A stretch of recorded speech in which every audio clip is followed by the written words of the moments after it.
Okay, we'll make this a different video because it's a different subject. This is the John Deere 800, the swather. We did get it running today. In fact, it runs really good. It starts right up. In fact, Dad probably had it running before I got here today. But the key to making it work was we went and bought a high quality cap and rotor.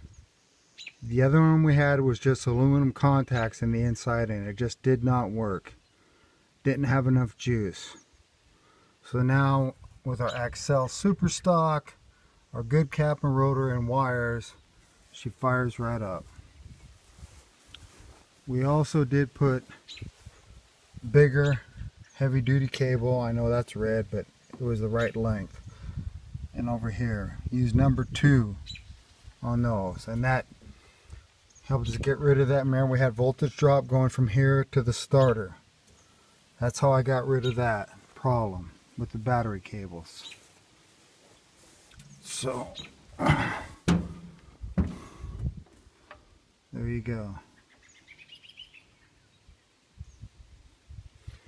We do have a weld that needs to be done over here. We tried it today and it just shakes too much. So we tried welding it once and it cracked, so it's got to be done again. So I'm going to try my shot at welding. I didn't weld that one, but I'm going to try welding the next one up. Hopefully we'll get that done tomorrow. So